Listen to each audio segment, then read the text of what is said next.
Glória a Deus. Saúde a todos na paz do Senhor.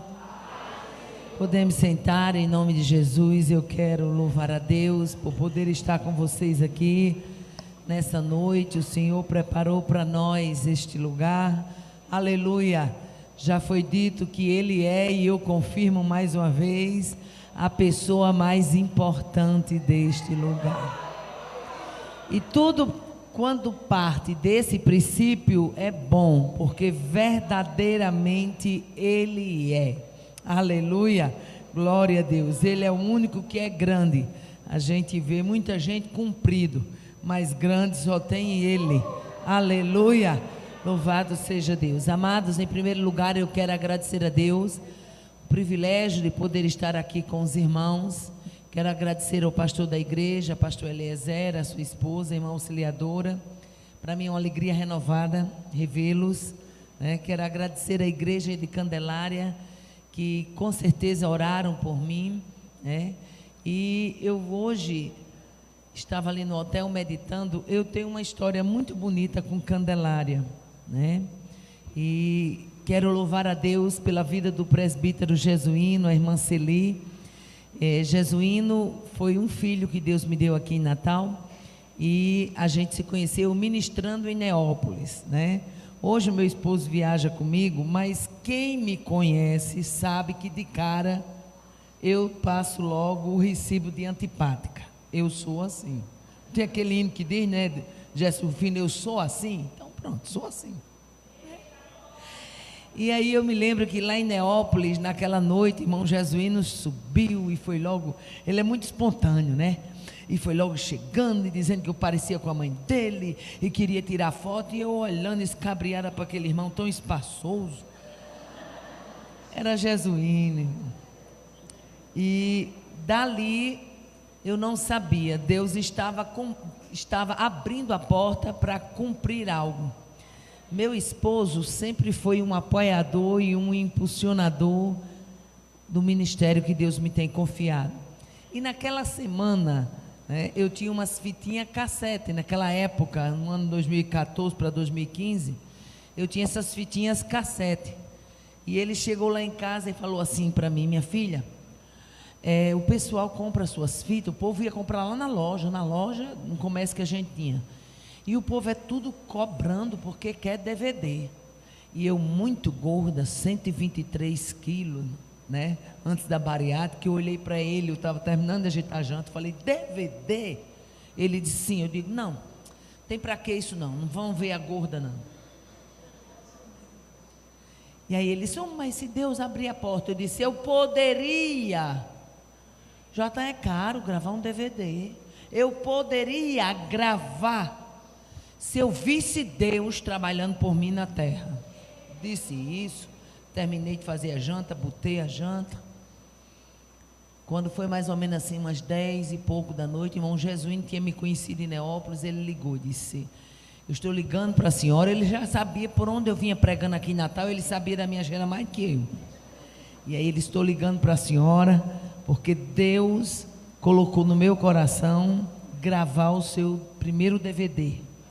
A senhora não vai pagar nada. Eu já falei com um fotógrafo, um dos melhores fotógrafos do Rio Grande do Norte. A senhora vai estar pregando dia 10 em Candelária. E foi gravado aqui em 2015, meu primeiro DVD.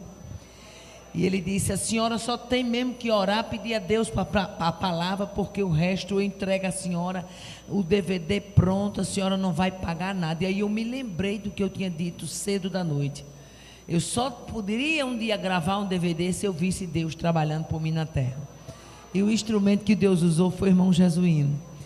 E irmão Jesuíno, ele é presente, né, na nossa vida, não apenas hoje, porque eu sou muito conhecida, não. Naquela época, eu vinha pegar os voos aqui em Natal, e ele, juntamente com a sua esposa, irmã Celi, sempre abriam uma porta da sua casa, me recebiam com carinho, ia me deixar no aeroporto, ia me pegar, me deixava para pegar o carro para ir para Mossoró com maior carinho. E eu quero louvar a Deus por sua vida, pela vida de vocês dois. Que Deus em Cristo recompense. Ora, Jesus lá em Mateus 10, versículo 41 e 42, Jesus falando acerca das recompensas, dizia Jesus: quem recebe um profeta em caráter de profeta, receberá o galardão de profeta. Quem receber um justo em caráter de justo, receberá o galardão de justo. E quem der de beber, ainda que seja um copo de água fria, um destes meus pequeninos, por ser este o meu discípulo, em verdade vos digo, que de modo algum perderá o seu galardão. Eu sei de uma coisa, irmão, eu tenho uma experiência com Deus, eu nunca vi ninguém investir na minha vida para Deus não abençoar muito mais. É algo assim extraordinário que Deus faz, aleluia. E eu quero louvar a Deus pela vida do pastor da igreja, da irmã auxiliadora, e eu quero compartilhar com vocês um texto da palavra de Deus. Porém, antes eu quero avisar que nós temos 2 livros que nos acompanham, né? Deus, como eu falei, Deus, ele tem umas coisas assim. Eu não tenho grandes aspirações, eu nunca fui mulher. O salmista, ele diz assim: Senhor, meu coração não se eleva em coisas, meu coração não se eleva em coisas elevadíssimas demais para mim. Em outras versões ele diz: Senhor, o meu coração não está posto em coisas elevadas demais para mim, né? Então eu não tenho pressa de ir a lugar nenhum, nunca tive, né? Eu me lembro que quando Deus começou a abrir a porta do meu ministério, eu achava que eu ia ficar pregando ali por Mossoró, né, por Apodi, por Baraúna. Esse era o meu entendimento, né? Porque eu nunca fui uma mulher de grandes ambições. E eu louvo a Deus porque ser escritora também não estava no meu script. Mas aí, um dia Deus usou uma irmã, e eu contei ontem ali em Parnamirim, uma irmã de Parnamirim disse: Deus vai levar a senhora pelo caminho da escrita. E eu lhe vejo numa tarde de autógrafo. E eu fiquei assim, de meu Deus, mas eu não tenho tempo. E não demorou muito, irmãos, questão de, acho que uns 90 dias no máximo, eu recebi uma ligação, e era da editora Autor da Fé, dizendo: a gente tem interesse em transformar as suas mensagens em livro. E eu nem me lembrava do que Deus tinha falado, quis fugir daquilo, e eu disse: não, eu não tenho tempo, a minha agenda é muito sufocada, eu não tenho tempo de sentar para digitar. Ele disse: não, a senhora tem um livro, só que falado. Eu tenho uma equipe toda preparada para digitar cada palavra da sua pregação. A senhora só vai olhar o livro, acrescentar ou diminuir algum parágrafo. A senhora só não publica o livro se não quiser. E aí nasceu o primeiro livro, que é o Vencendo a Tristeza. Esse livro ele já foi adotado em escola bíblica de Obreiro, viu? Esse livro, ele trata da história da personagem Leia, a única mulher da Bíblia que com uma semana de casada ganhou uma rival mais nova, mais bonita e mais amada. Muita mulher que está no quadro de depressão, se lesse a história de Leia, ela ia entender o que é se contrapor à tristeza.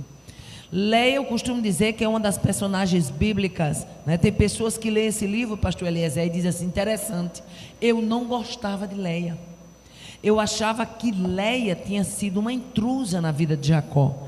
Depois que eu li esse livro, eu entendi que o projeto de Deus incluía Leia de uma forma extraordinária.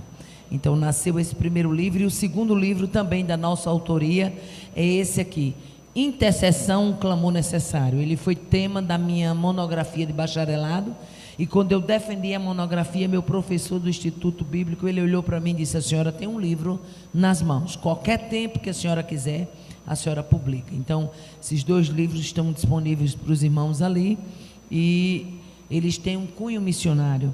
Eu invisto em projetos de crianças.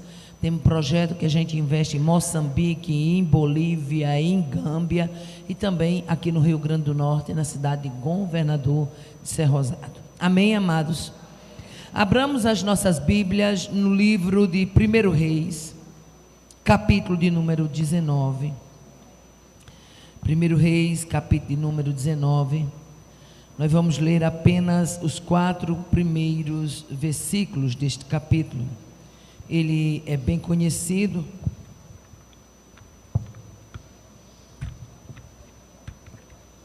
Nós vamos ler, que diz assim: e Acabe fez saber a Jezabel tudo quanto Elias havia feito, e como totalmente matara todos os profetas à espada. Então Jezabel mandou um mensageiro a Elias a dizer-lhe: assim me faça os deuses e outro tanto, se der certo amanhã a estas horas, não puser a tua vida como a de um deles.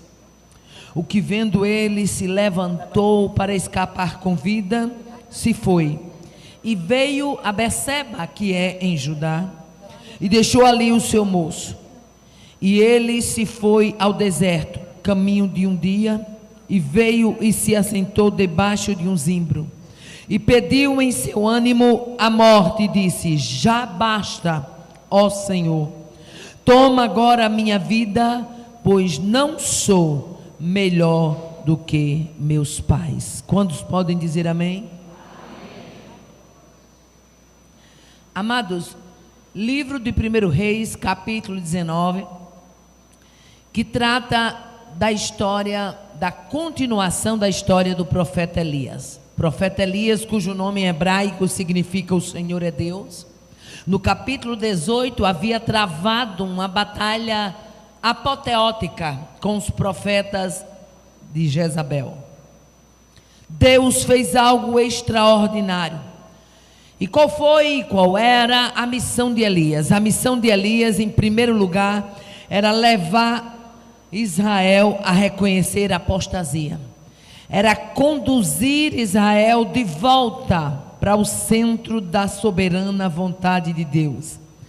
Elias, ele era um profeta de um ministério diferenciado, porque ele era um profeta que, além de reformador e restaurador, ele era um profeta que estimulava o povo a restabelecer, renovar o concerto com o Senhor. E como todos os demais profetas, não era fácil a missão de reconduzir o povo, porque o povo, quando ele se inclina para o mal, a inclinação é muito pungente. E Elias tinha essa missão de tirar este povo da apostasia e de reconduzir esse povo ao centro da vontade de Deus. E no seu zelo, ele enfrenta os profetas de Baal, ele enfrenta os profetas de Azera, ele faz uma oração, Deus derrama fogo no Carmelo. E Elias ficou tão popularmente conhecido no Carmelo, que até hoje, quem visita Israel sabe, que no Monte Carmelo há uma estátua em homenagem ao profeta Elias. Só que, após a ameaça de Jezabel, aqui neste capítulo, Elias começou a apresentar sinais de abatimento, sinais de tristeza, sentimento de abandono, aleluia, desejo de isolamento. Elias começou a mostrar sinais de abalos emocionais, aleluia. E nesta noite, se o Espírito de Deus nos permitir, eu quero falar do cuidado de Deus com Elias, aleluia. Todos nós temos os dias que estamos, eu gosto muito de uma frase do pastor lá em Mossoró, que ele diz, pastor Deoclésio, ele diz muito, que o crente é como a maré, tem dia que ele está em alta, mas tem dia que ele está em baixa, aleluia. Ninguém é fogo 24 horas por dia, ninguém é fogo puro de janeiro a janeiro. Nós somos humanos, somos tríade, corpo, alma e espírito. E na alma, que é o centro da vontade, na alma é onde fica o intelecto e o centro das emoções, a alma se abate, a alma se entristece, a alma sente medo, a alma tem sentimento. E foi isso que aconteceu com o profeta Elias. Uma vitória grandiosa. Capítulo 18, parece-me até que o Elias do capítulo 18 não é o mesmo Elias do capítulo 19, e foi muito bom que esses dois capítulos ficassem arrumados dessa forma, porque isso nos dá para ver, para ter um vislumbre de quem é Deus quando você está em alta e quem é Deus quando você está em baixa. Isso é muito bom, porque mostra que Deus é o Deus que também nos responde quando o isolamento nos assola, que Deus é o Deus que nos responde quando o pessimismo, quando o cansaço, a fadiga, a falta de apetite, as alterações do humor, a tristeza, aleluia, a tristeza profunda, o sentimento de abandono. O que eu gosto do capítulo 19 é porque ele mostra que o Elias do capítulo 18, cheio de Deus, no capítulo 19 mostra que também ele era humano. Aleluia. E é isso que muitas vezes falta na gente como crente. A gente coloca o pastor da igreja, o presbítero, a irmã dirigente do ciclo de oração, a pregadora, e a gente coloca ele num patamar de super homem, super crente, super mulher, quando na verdade você está vendo ele no capítulo 18. Mas quando chega no capítulo 19, você vai ver que ele é humano. Aleluia, é dependente. Aleluia. E o resultado é que Elias, do capítulo 19, ele entra num estado de prostração. E o que é prostração? É estado de debilidade física, é fraqueza, é abatimento, é moleza. Por quê? Porque Elias esperava que depois da vitória grandiosa do capítulo 18, lá no Carmelo, ele esperava uma rendição nacional, ele esperava um quebrantamento de Israel, e esse quebrantamento, essa rendição não veio. E isso frustrou o profeta.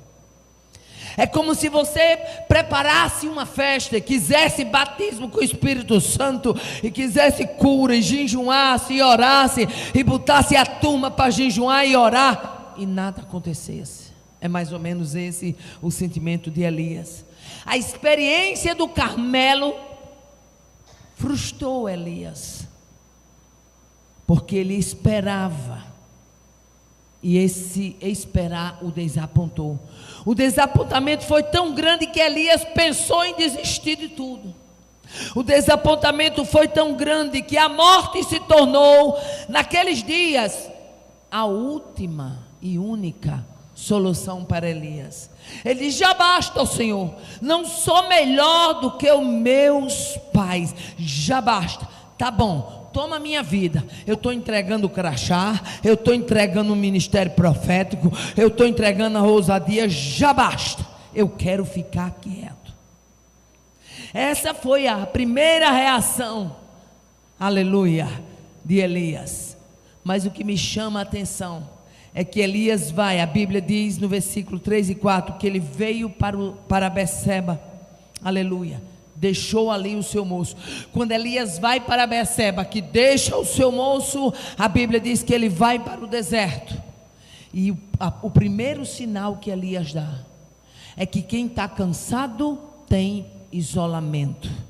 Quando você vê alguém se isolando do convívio da igreja, vai lá, dá uma palavra, visita esse crente, abraça esse crente, protege esse crente, porque isolamento é exatamente uma das características de cansaço físico e espiritual. Aleluia. Mas aí é nesse cenário de isolamento que o Deus que a operou extraordinariamente no capítulo 18, mostra que Ele não desiste de soldado cansado, Ele não desiste de soldado frustrado, Ele não desiste de soldado ferido, Ele não desiste, porque Ele nos conhece por inteiro. Não precisou ninguém chegar para Deus e dizer: e aí Deus, está vendo Elias? Não era forte como a gente pensava, não. Deus conhece Elias, assim como conhece a você, Ele conhece a mim. Oh, aleluia. E o fato de Deus conhecer Elias me encanta, sabe por quê? Porque Deus, Ele é diferente do ser humano. Geralmente nós humanos, nós somos tendenciosos a querer ficar perto de quem está alegre, a querer ficar perto de quem está por cima, a querer ficar perto de quem tem destaque. Deus busca o abatido, Deus busca o cansado, Deus busca o fragilizado, Deus busca o pequeno, Deus busca o improvável, Deus busca aquela que aos olhos dos homens homens é insignificante.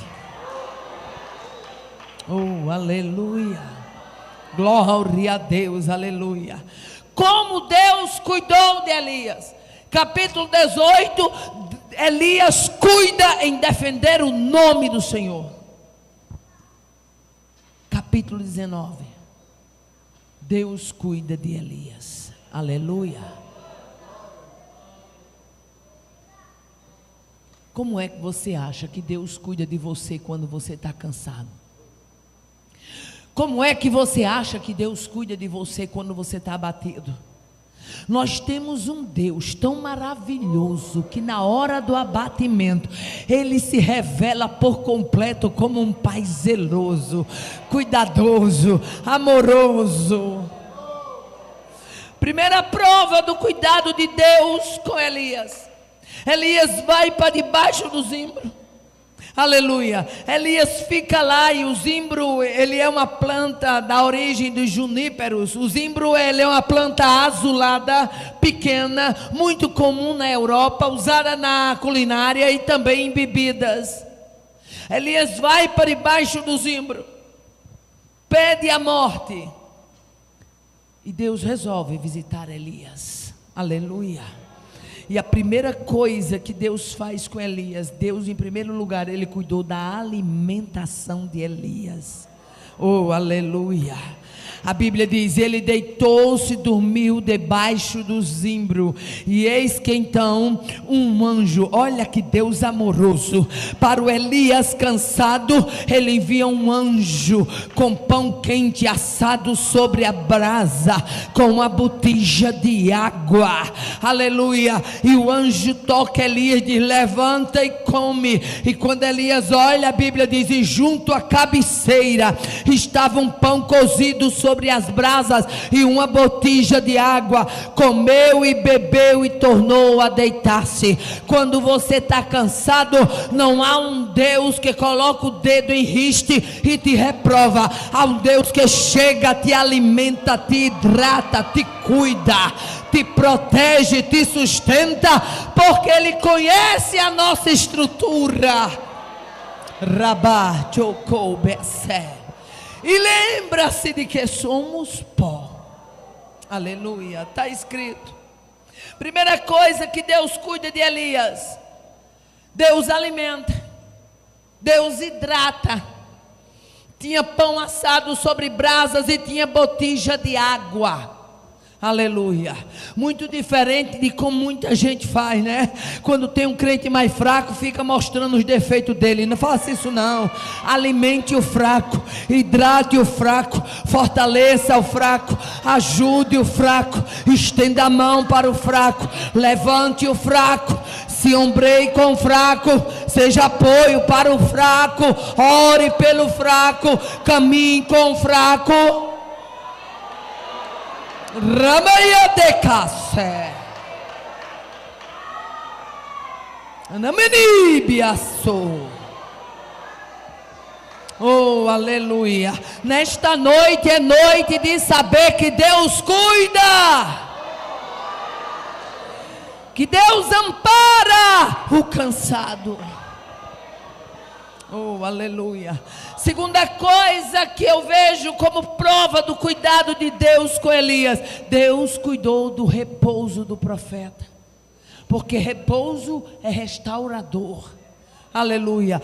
Quantas coisas você passa a ver diferente depois de uma noite agradável de sono. Aleluia. Repouso é restaurador. A Bíblia diz que ele comeu e bebeu e tornou a dormir. Oh, aleluia. O único patrão que eu vejo que nos possibilita dormir é o Senhor. Aleluia. Por quê? Porque Ele sabe que mente cansada não produz, e o sono ele teve um efeito restaurador. Elias estava frustrado, Elias estava angustiado, Elias estava encabulado, Elias estava decepcionado. Deus deu o tempo do descanso, cuidou do repouso do profeta.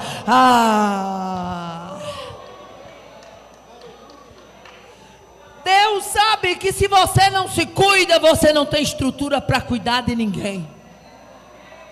Deus queria o profeta alimentado, restaurado, fortalecido, porque o que Elias pensava que estava encerrando ali, Deus tinha projeto com o mesmo profeta fragilizado aqui, para chegar lá e executar a sua missão. Oh, aleluia. E quando eu olho para esse texto, eu me lembro, eu quero aqui abrir um parênteses, porque quando eu abro esse parênteses, Deus fala com alguém específico. Eu me lembro de uma cena muito forte que Deus fez comigo, uma experiência que eu vivi. Eu estava, porque tem horas que são tantos compromissos, que às vezes eu estou estudando 3 temas ao mesmo tempo. Deus vai me dando um pouquinho de um pouquinho de outro, e eu vou arrumando. E eu me lembro que eu estava com a mente tão cansada, e estava com a rotina tão pesada, que uma certa noite, eu estudando até muito tarde, já era por volta de 2 horas da manhã, mas a mente não estava mais captando o que eu estava lendo. E eu muito cansada, quando de repente no meu escritório, a voz de Deus ecoou e disse: vá dormir, descanse, que amanhã eu te dou os tópicos de todos da mensagem. Eu achei aquilo tão lindo. E quando eu estou no secreto com Deus, eu tenho um hábito de dormir na minha cabeceira, na minha cama, fica um bloquinho e um lápis, porque é comum pela madrugada o Senhor me despertar com um tema, com um texto, com uma mensagem, e eu coloquei, confiei, peguei no sono. No outro dia, quando eu abri os olhos, não demorou, Deus disse: agora pega lápis e papel, e o Senhor me deu todo o tema daquela mensagem, todos os tópicos que eu ia pregar no congresso. Por isso eu posso dizer com autoridade: o patrão chamado Jesus, ele cuida do descanso, ele cuida da fragilidade, ele cuida do nosso interior, ele cuida. Aleluia. Terceira prova que eu vejo do cuidado de Deus na vida do profeta Elias, é que Deus cuidou de colocá-lo em atividade física. Depois de alimentado, depois de hidratado, depois de descansado, Deus botou ele para caminhar até Horebe. Oh, aleluia.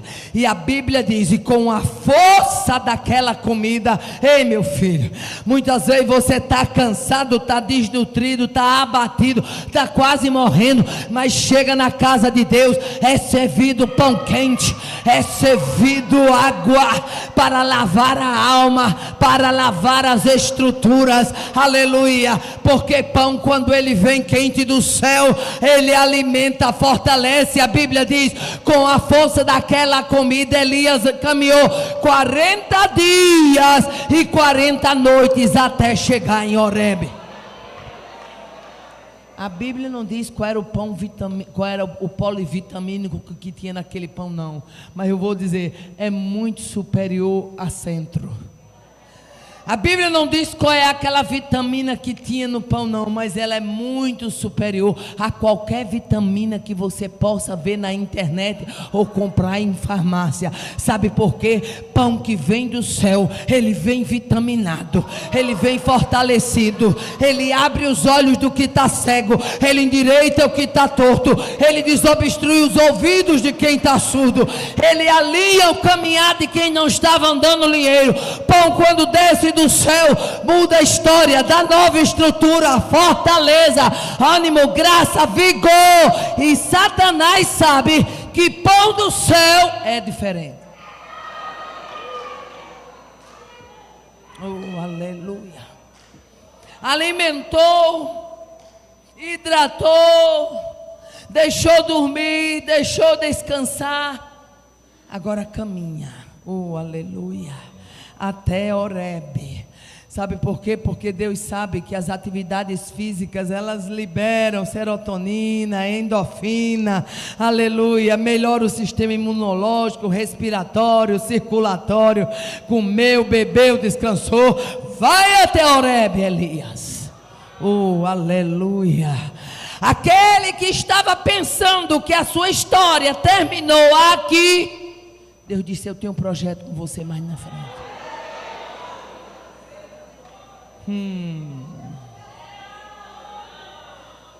Se os olhos espirituais de muitos se abrissem, para ver que quando alguém disse acabou a história, acabou a escrita e vai parar por aqui, vai ficar esquecido, aí Deus disse: ei, o ponto final na vida deste homem não é você quem dá, vou eu fazer uma vírgula e escrever uma nova história.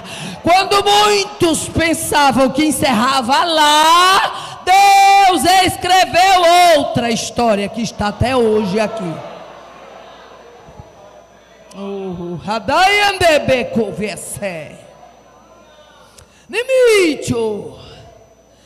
Deus preparou, cuidou, alimentou, aleluia, porque você serve a um Deus que cuida. E quando eu falo num Deus que cuida, não é um Deus que cuida de qualquer forma, não. Cuida e cuida bonito. Ele zela e zela bonito. Ele faz e faz bonito. Uma das coisas, muita coisa me encanta em Deus. Mas uma das coisas que me encanta em Deus é os detalhes. Deus é um Deus detalhista. Oh, aleluia. Deixa eu abrir aqui um parênteses, porque quando eu abro esse parênteses, Deus fala com alguém específico. Um sobrinho meu foi para Fortaleza e eu ajudei, cuidei, ele se internou e aí ele ficou muito grato. E aí ele procurou saber por meio do povo da família, queria me dar um presente. E aí uma pessoa disse para ele, ela gosta muito de calçado. E ele foi para um shopping lá em Fortaleza e comprou uma sandália. A sandália era bonita, era chique, era no couro trabalhado. Os detalhes, era cor de mel com os detalhezinhos marrom. A sandália era uma coisa. Eu estou dentro do contexto de um Deus que cuida. Eu estou dentro de um contexto de um Deus detalhista. Eu estou dentro de um contexto de um Deus que muita gente olha assim, como é que ela sobrevive, como é que ela se arruma, como é que ela se cuida. Há um Deus cuidadoso, há um Deus zeloso, há um Deus que nutre, há um Deus que está na sua história. Ele comprou aquela sandália na época, eu não tinha a condição que tenho hoje. Quando eu recebi o presente, que abri, eu disse, meu Deus, que sandália chique. A mulher é uma benção. Se ela ganha a bolsa, ela pensa no sapato, e se ela ganha o sapato, ela pensa na bolsa. Não é assim? Aleluia.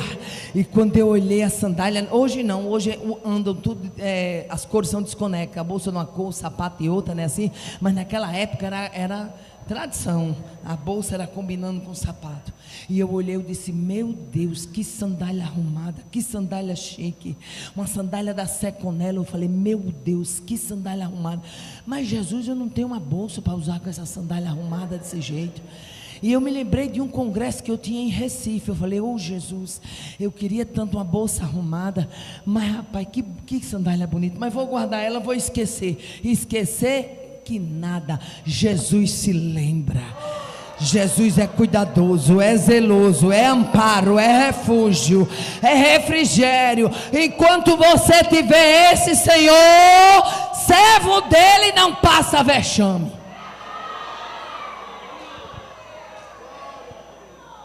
Guardei a sandália.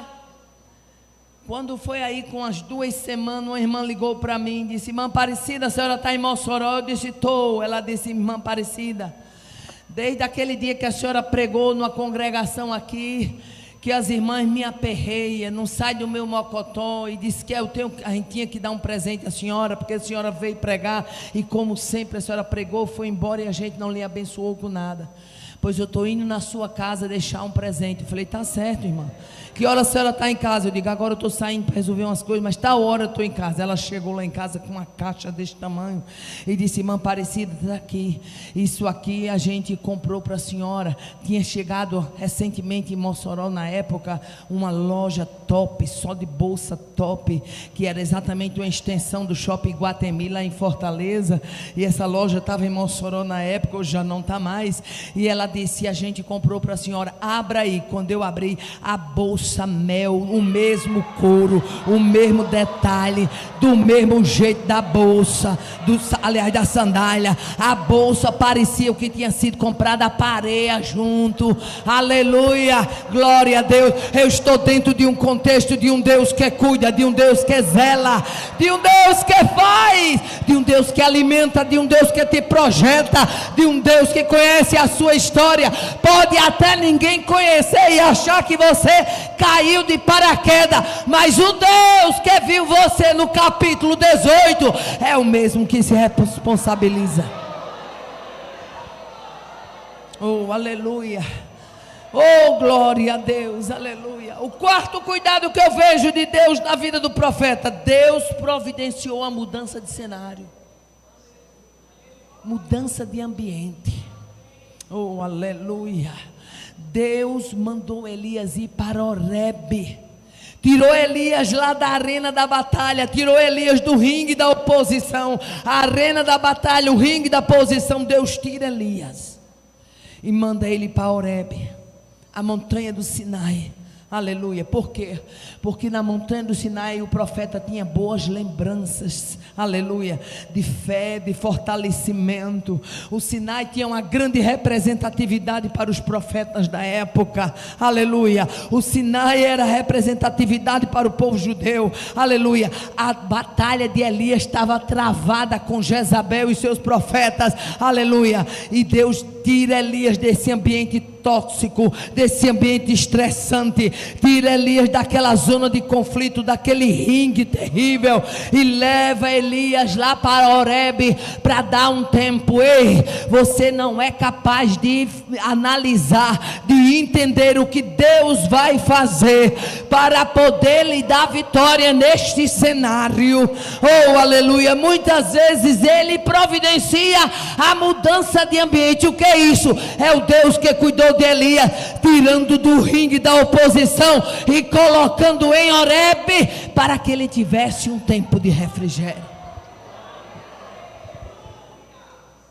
Horebe para Elias foi a válvula de escape. Horebe para Elias foi o fortalecimento na hora da fraqueza. Aleluia. Deus conhece a nossa estrutura. Leva Elias para Horebe, porque Horebe iria trazer imagens de fortalecimento de fé. Oh, aleluia.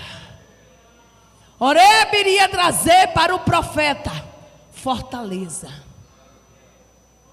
E muitas vezes se julga,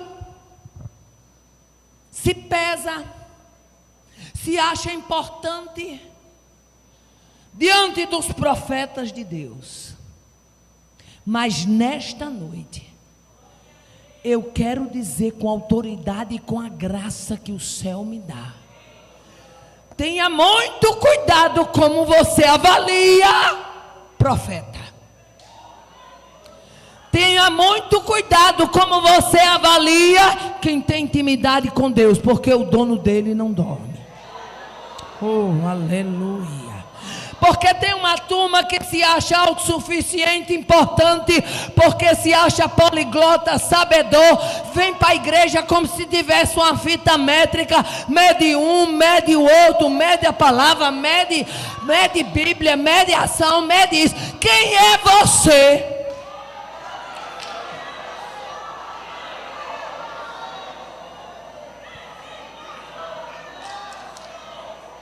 Para medir um vaso que não é seu.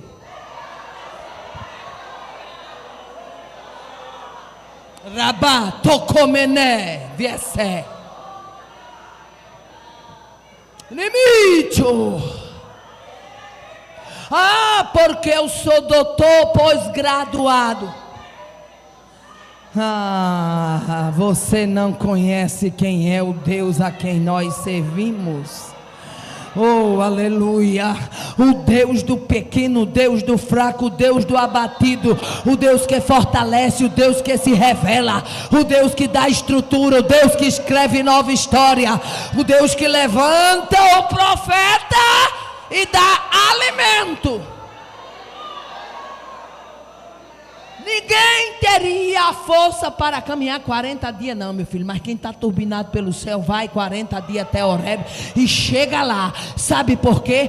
Porque o que o céu turbina, Satanás não manda barraca. O que o céu autoriza, Satanás não põe abaixo. Rabacho, copece, Nimicho.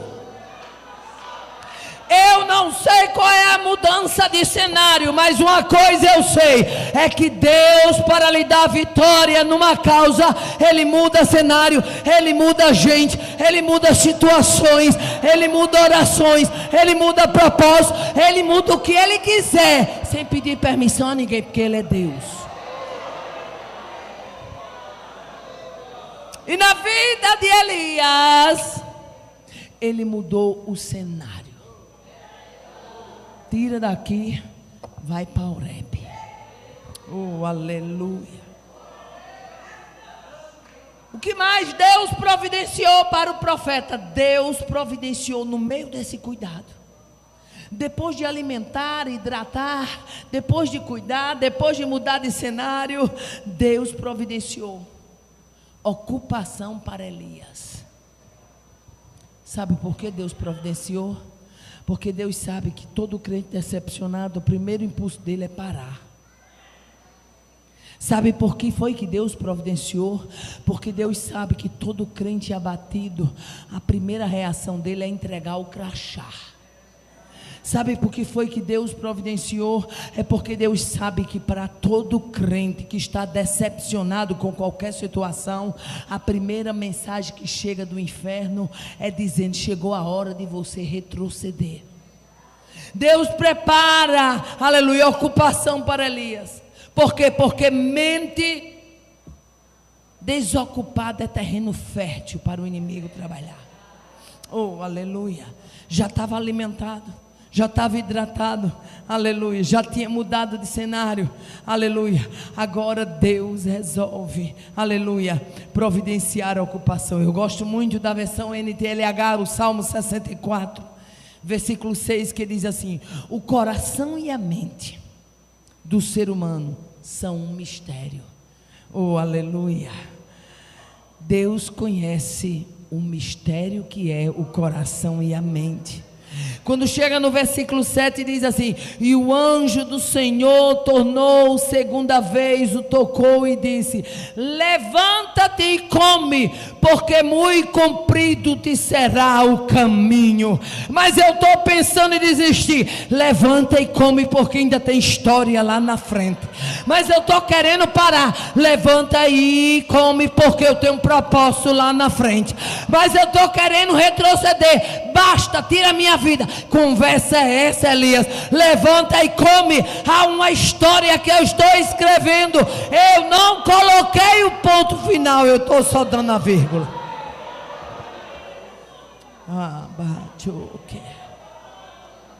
Aleluia. E quando chegamos no versículo 15 e 16, a Bíblia nos diz assim: e o Senhor disse a Elias: volta pelo caminho do deserto de Damasco, unge Azael, rei da Síria, unge Jeú, rei sobre Israel, unge Eliseu como profeta em teu lugar. Você estava pensando, aleluia, que ia amarrar a chuteira? Eu não tenho prostração para você, Elias. Eu tenho comissão. O que é comissão? São pessoas designadas por uma autoridade para tratar de um determinado assunto. Sabe o que é que Deus estava dizendo? Elias, eu estou turbinando você. Você é quem vai levantar Azael como rei da Síria, Jeú como rei de Israel, Azael e Eliseu como profeta em seu lugar, você não vai pendurar a chuteira. Ei, nesta noite Deus me dá graça e autoridade para dizer: não pare, não retroceda, porque aquilo que muitos dizem que é o fim, Deus está bradando nesta noite dentro de Candelária, dizendo: eu tenho projeto, prossiga.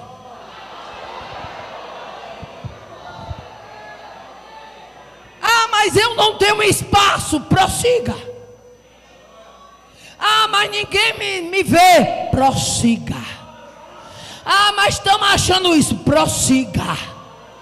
Você não tem que dar ibope para a tropa do inferno, não. Há anjo que Deus está mandando para servir pão quente assado sobre brasas e botija de azeite. Coma o pão, beba água, se fortaleça e caminhe.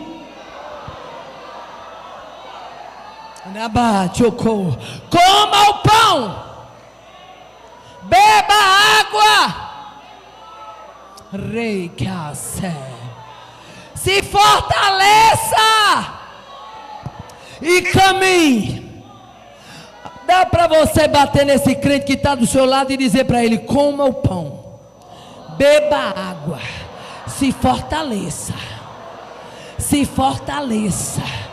Tem caminho comprido, se fortaleça. Tem estrada lá na frente. Vai ungir Azael, vai ungir Jeú, vai ungir Eliseu. A história não acaba aqui. Eu tenho história lá na frente com a sua vida.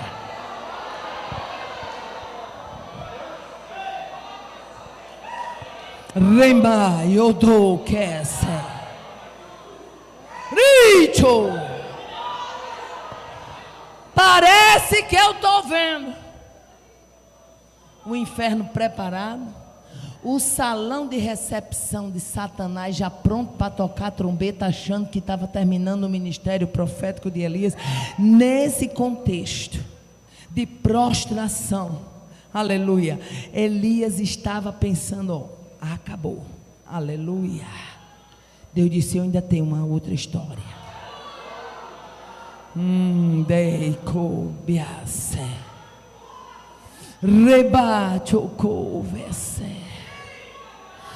Quantas vezes o inferno buzina dizendo: acabou a história, e Deus disse: eu tenho algo novo. Ah, que honra, Elias! Deus estava lhe dando. Ungir Azael, ungir Jeú, ungir Eliseu. Oh, aleluia. Nei que assou. Elias queria demissão do ofício profético. Ao que parece, Elias queria demissão da chamada ministerial. Mas Deus brada para Elias: não tenho prostração para ti, eu tenho comissão. Não tenho prostração para ti. Levanta, come, aleluia, porque o teu caminho é cumprido. E quando eu falo de caminho cumprido, eu me lembro de um testemunho que eu vivi em 2011. E eu abri esse parênteses aqui. 2011, setembro de 2011. Eu estava vindo de um congresso de Porto Seguro, na Bahia. E quando eu cheguei no aeroporto de BH, fazendo uma conexão, eu percebi que eu não via mais ninguém que estivesse do meu lado esquerdo. E eu fiquei sem entender. Dentro do aeroporto eu ceguei desse olho esquerdo. Descolamento de retina. Logo em seguida eu percebi que tinha uma senhora sentada do meu lado. E dessa senhora eu só estava vendo parte das pernas. Era como se a mulher não tivesse corpo. Aí eu tomei aquele susto. Quando eu tapei o olho direito, tudo era preto, preto, preto. Só no finzinho é que eu conseguia ver parte das pernas da mulher. Eu tomei aquele susto. Daí a pouco meu esposo ligou. E eu disse: eu não posso dizer para ele que eu estou sem ver do olho esquerdo. Ele disse: onde é que você está? Eu disse: estou em BH fazendo a conexão. E ele disse, vai chegar mais ou menos que hora? Eu disse o horário. E eu vim para Mossoró. E o resultado é que eu tinha um compromisso aqui em Parnamirim na época, um congresso na semana seguinte. E quando cheguei na clínica, ali na Rodrigues Alves, no Instituto de Olhos, com o doutor Carlos Pinheiro, imediatamente o médico, quando me examinou aqui em Natal, eu vim para atender a agenda. O médico disse, o caso da senhora, a senhora tem que ir para o doutor Carlos Pinheiro, é meu amigo, ele está na clínica, já era quase 7 horas da noite, ele está na clínica, ele disse que eu mandasse a senhora para lá, porque eu estou suspeitando de algo, mas ele é quem vai dizer a senhora. Quando eu cheguei lá, eu fico maravilhada com o cuidado de Deus na vida dos seus servos. Um médico que eu nunca tinha visto, até hoje eu devo esse favor, que eu não conhecia. Eu tinha vindo para poder fazer uma consulta, achando eu que eu ia passar um colíriozinho e ia voltar tudo normal. E quando cheguei na clínica, que ele examinou meu olho, ele disse, pense numa mulher que descolou a retina completo, a sua retina está segurada por uma peinha, a senhora precisa fazer uma cirurgia, e a cirurgia era para ontem. Eu disse, doutor, mas eu vou pregar no congresso que tem aqui na cidade de Parnamirim. Ele disse, a senhora não entendeu. Eu disse, o seu caso é cirurgia. Eu disse, então eu vou ter que pegar o carro muito cedo para ir em Mossoró, para poder arrumar minhas coisas, para fazer uma cirurgia. Meu marido vem comigo, porque eu não posso, eu vim para pregar no congresso. Ele disse, a senhora não entendeu ainda, a senhora não pode pegar transporte, a senhora não pode baixar a cabeça, daqui até o dia da cirurgia a senhora tem que ficar com o cara para cima, porque senão a senhora perde esse olho completamente. Eu disse, mas doutor, eu tenho muitos irmãos que me conhecem aqui, mas eu não quero ser pesada a ninguém, eu quero me programar. Ele disse, eu opero a senhora, se não tiver nenhuma casa para lhe receber, eu coloco a senhora dentro da minha casa, mas a senhora só volta para a sua casa operada. Liguei para meu marido e disse, meu filho, venha cá amanhã, e contei toda a história. E foi feita a cirurgia, o plano autorizou, eu tenho um plano de saúde há muitos anos, graças a Deus. Foi feita a cirurgia e eu fiquei aqui no apartamento de uma cunhada minha aqui em Candelária. E uma noite, eu estou dentro do contexto do Deus que cuida, eu estou dentro do contexto do Deus que escreve uma nova história. E numa noite, aquele vento grande, eu lá no 8º andar, quando de repente eu acordei de madrugada com aquela opressão dentro do quarto, era Satanás que tinha vindo naquela noite, e a conversa era essa: você gosta muito de Bíblia, você gosta muito de pregar, você não vai mais ler Bíblia coisa nenhuma, você vai ficar cega, e eu quero ver você ler Bíblia outra vez. E aquela voz opressora, e o médico tinha me dito, olha, daqui até o dia da cirurgia, a senhora não pode baixar a cabeça. Ele já tinha feito a cirurgia, daqui até o dia que eu lhe der a ordem, a senhora não pode pegar o peso de uma garrafa de água, não pode baixar a cabeça, não pode chorar, a senhora tem que ter muito cuidado, porque esse movimento aqui é perigoso. A senhora conserva a cabeça para cima, a senhora fique em repouso. E naquela madrugada, quando Satanás invadiu aquele apartamento, eu fiquei tão apavorada. Era ele dizendo, não lê mais Bíblia, não arreda o pé. Ei, quando o inferno quer bater o ponteiro, é na hora de você se levantar e dizer, eu tenho um Deus que é responsável pela minha história. E naquela hora, quando eu vi aquela opressão, eu caí de joelho, e tudo que eu não podia fazer, eu fiz.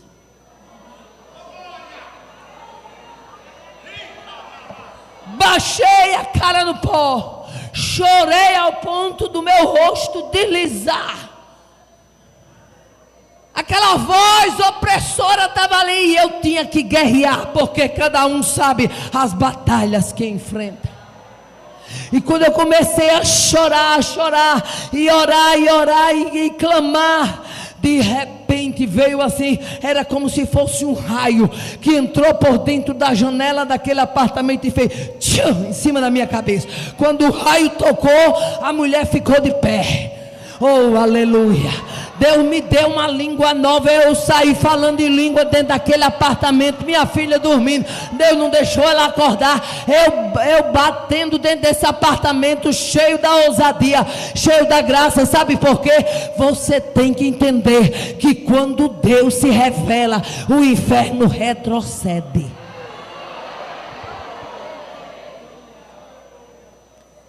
Fiquei zerada. A voz sumiu.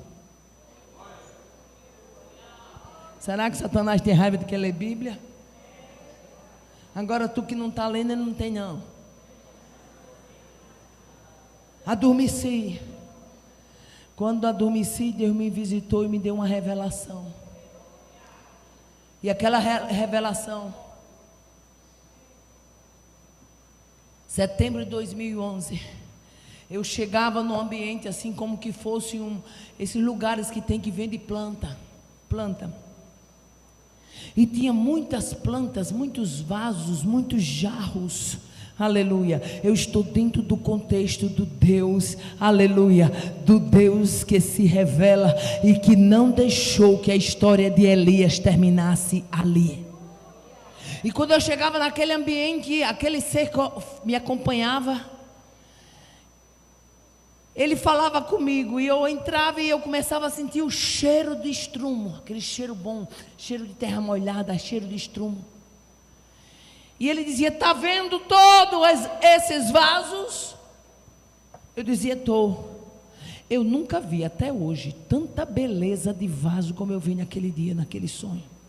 Vaso comprido de gargalo fino, vaso parecido uma bacia, vaso delineado, vaso quadrado, vaso buchudo, vaso redondo. Era uma variedade de vaso, a coisa mais linda. Está vendo esses vasos? Eu disse: estou. Ele disse: todos eles você vai fazer a muda. Eu disse: mas eu... Aí eu me lembrava de minha mãe, eu dizia assim: quem tem a mão boa para plantar planta era minha mãe. Eu não sei nem por onde começar. Ele disse: você vai fazer essas mudas e eu vou abençoar cada muda das suas mãos.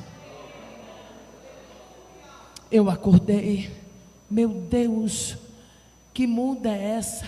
Ora, o inferno era dizendo que a história estava terminando ali.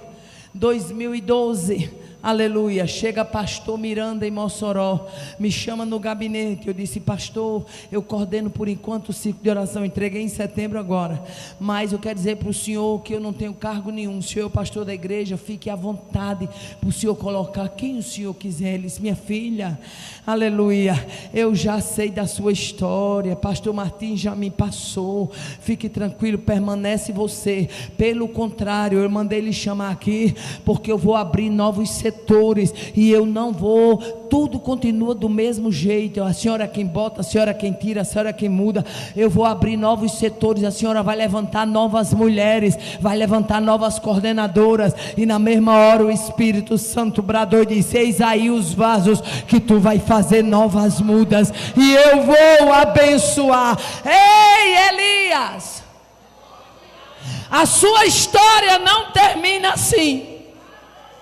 Vai ungir Azael, vai ungir Jeú, aleluia. O sexto cuidado que eu vejo de Deus na vida de Elias: Deus providenciou uma experiência sobrenatural. Elias entra na caverna. Quando Deus visita a caverna foi o deserto de Elias. Deus visita a caverna e diz: que fazes aqui, Elias? Uma noite na caverna atraiu a visita divina. Que fazes aqui, Elias? Olha o sentimento de abandono que o profeta estava. Rejeitaram a tua aliança, quebraram os teus altares, mataram os teus profetas, e eu fiquei só e busco a minha vida para tirá-la. Oh, aleluia. Era esse o sentimento do profeta, sentimento de abandono. Eu fiquei só, eu vou morrer. Morre não, Elias, aleluia. Me desampararam, eu vou morrer. Morre não. Há um que te sustenta, há um que cuida, há um que zela, há um que nutre, há um que alimenta, há um que fortalece. Ei, você não é qualquer coisa, você é alguém que Deus cuida. Oh, aleluia. Foi nessa caverna, foi nesse cenário que Elias viveu as manifestações de Deus. E aqui eu chamo a sua atenção. Quando você está fraco, Deus não vai preparar um prato que você não possa degustar diante da capacidade que você tem. Oh, aleluia. O sentimento do profeta era: rejeitaram a tua aliança, quebraram os teus altares, mataram os teus profetas e eu estou só. Aleluia. E me encantam as manifestações de Deus. A Bíblia diz que veio um grande e forte vento, mas Deus não estava no vento. A Bíblia diz que veio o terremoto, aleluia, mas Deus não estava no terremoto. A Bíblia diz que veio fogo, mas Deus não estava no fogo. Mas a Bíblia também diz que veio uma voz mansa e delicada. Outras versões chamam de brisa suave. E a brisa suave é a prova inequívoca que Deus conhece a estrutura dos servos dele.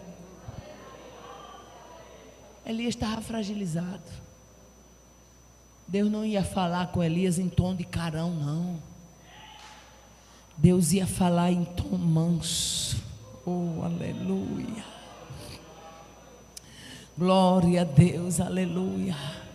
Eu não sei como é que você tem ouvido a voz de Deus, mas nesta noite Deus lhe trouxe aqui para que você entenda: há um Deus que cuida, há um Deus que zela, há um Deus que alimenta, há um Deus que vê você quando está dentro da sua casa e está dizendo: Senhor, eu já estou que não suporto mais, Senhor, eu já estou pensando em entregar as armas da batalha. Aí nesta noite Deus me traz para dizer: o que para você é fim, para mim é continuação de história. Vou te dar a estrutura e você vai atravessar o vale. O sétimo cuidado que eu vejo de Deus é que Deus providenciou para o conhecimento de Elias reestruturação do círculo de amizade. Quando Elias disse: eu fiquei só, e estão buscando a minha vida para tirá-la. No versículo de número 16 a 18, Deus disse: eu concevei em Israel 7.000 joelhos que não se dobraram a Baal, e 7.000 bocas que também não o beijaram. Sabe o que é que Deus estava dizendo? Eu estou dando uma família espiritual. Você tem companheiro para a jornada. A vida afetiva do profeta estava sendo refeita, restaurada. Deus estava dissipando a solidão de Elias. Vai ter profeta para te ajudar. Eu estou botando Eliseu, e vai ter tropa para te auxiliar. Tem 7.000 que não se dobraram. Tem profeta para te ajudar e tem tropa para te auxiliar. Vai ter reforço. O rei torande canai ande sobre a. Entenda, Elias. Eu estou levantando gente para se ombrear com você. Eu estou levantando. Eliseu seria o amigo leal de Elias. Eliseu na vida de Elias era como um reforço celeste. Oh, aleluia. Elias teria família espiritual, aleluia. Elias teria novamente o acolhimento de vida de profeta. Sabe por que Deus fez isso? Porque Deus sabe que você não é uma ilha. Deus sabe que você precisa de ajuda. Deus sabe que você precisa de companhia.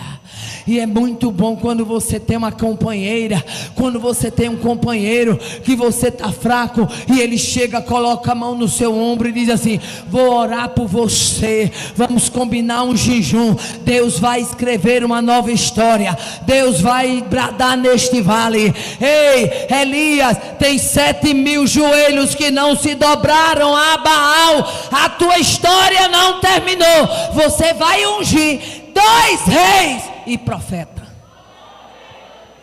Eu convido você a ficar de pé. Não estou encerrando o culto, eu estou encerrando a minha participação. Nessa oração, oh aleluia, nós vamos dizer a Deus: Deus, eu sei que tu cuidas. Oh aleluia.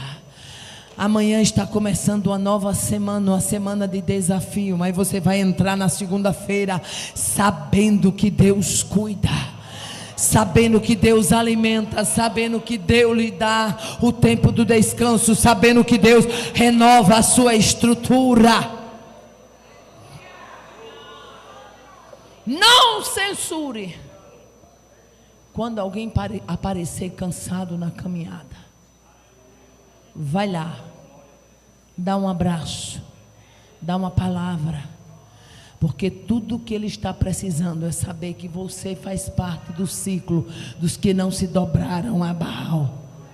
Ele precisa saber que tem companhia. O sentimento de Elias é: eu fiquei só. Não deixe, aleluia, que o inimigo faça você pensar que ficou só. A gente que está no barco e quer remar com você, oh aleluia, glória a Deus, aleluia. Irmã Aparecida, o que foi que aconteceu? Aleluia, em 2011 eu fiz a cirurgia, e quando voltei para a primeira avaliação que o médico me avaliou, ele olhou para mim e disse assim: me diga uma coisa, o que é que tem na sua vida, porque eu estou vendo aqui algo diferente. E eu disse: por que, doutor? Ele disse: porque tem muitas pessoas que operam do olho, mas elas não ficam vendo como você está vendo. Elas não ficam com a perfeição que você tem. Há pessoas que operam de descolamento de retina, que a retina fica queimada do meio para cima, ou seja, ela passa a ver da cintura para baixo, mas quem é da cintura para cima, para poder ela ver, ela tem que levantar assim. Há outras que a retina fica queimada do meio para baixo, ela não vê o que está embaixo, ela só vê o tronco das pessoas, ou seja, da cintura para cima, e você está vendo perfeitamente de cima a baixo. Aleluia. Eu disse: doutor, eu sirvo a um Deus quebrada na terra, eu sirvo ao Deus que tem resposta, e nesta noite você vai sair daqui sabendo que quando o inferno diz que é o fim, é porque ele sabe que Deus tem um novo começo.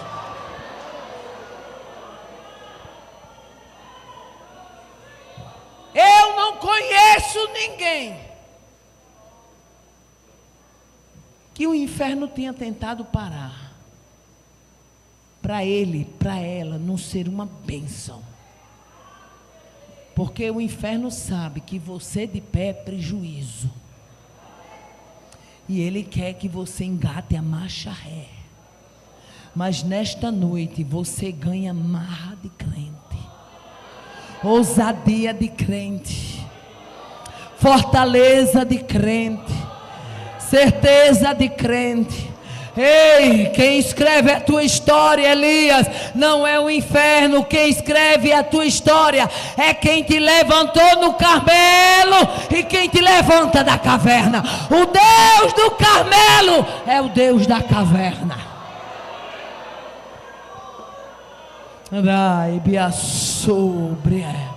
Está pensando que Deus brada só no Carmelo? Deus sabe bradar na caverna também.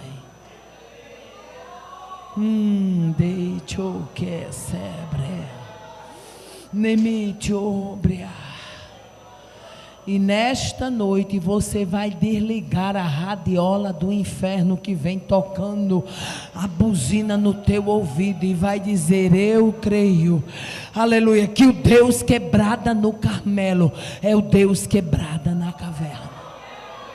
Vamos orar. Maravilhoso Deus, Pai de bondade, a tua igreja ergue a voz, a tua igreja clama porque é tua, é a morena queimada pelo sol da justiça. A tua igreja clama porque confia, a tua igreja clama porque persevera, a tua igreja clama porque conhece a tua voz, e delas tu és conhecido. Rei que omende a sé. Ai, eu sei que tu estás ouvindo. Eu sei que tu estás contemplando. Quantas histórias Satanás tem batido o martelo, mas nesta noite tu te levanta como perfeito juiz de causas perdidas. E brada para o teu povo. Que o Deus do Carmelo é o Deus da caverna. Remande cá sobre que a sé. Fortalece, ajuda, anima, porque essa estrutura será fortalecida e dará muito prejuízo ao inferno. Oh, aleluia. O cativo será livre. O desanimado recebe ânimo. O que não via passa a ver. O que não escutava ouve o brado. E o que já não manuseava recebe arma nova. Recebe arma nova para manusear nesta batalha.